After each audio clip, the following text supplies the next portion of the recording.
Tagad interesantākā daļa. Cik daudz no jums zina vārdu bezpredēls? Droši paceliet roku, tas nav ļauni. Kur daudz zina, kas ir bezpredēls? Es pastāstīšu mazliet. Bezpredēls no krievu valodas, varbūt tiem, kas neredz, vai tiem, kas negrib lasīt. No krievu valodas bezpredēla tās ir darbības, kas pārkāpj jebkādas rakstītas un nerakstītas likums.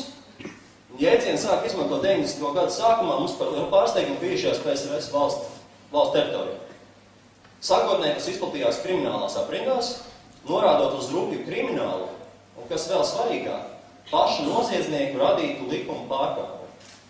Tas nozīmē, ka mēs ejam tieši tik tālu, ka mēs ne tikai pārkāpjam visus likumus, kas rakstīti, bet vēl pārkāpjam tos likumus, kas nav rakstīti. Un te es gribētu nodemonstrēt jums vienu piemēru.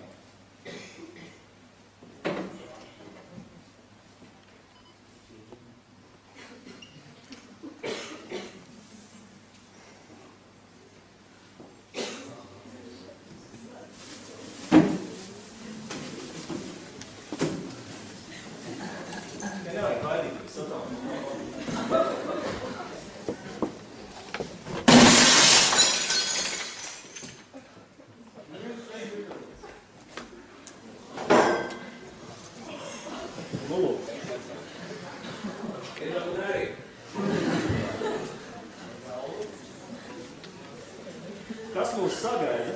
Skaļas pārdomas industrijā. Bet pēc tam es gribētu pateikt pāris lietas. Pirmkārt, mikrofonu.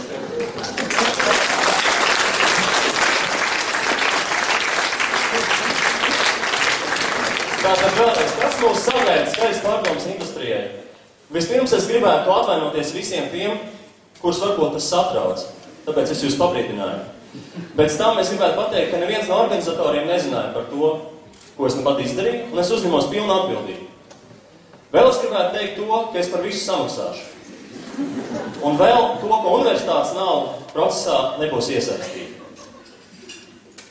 Es gribēju parādīt, kā izskatās no malas lietas, kurām nav atrisinājumi. Ko es reklamēju? Kas tā ir par publicitāti?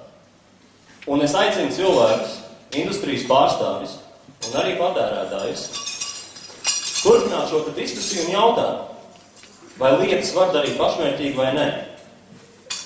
Paldies!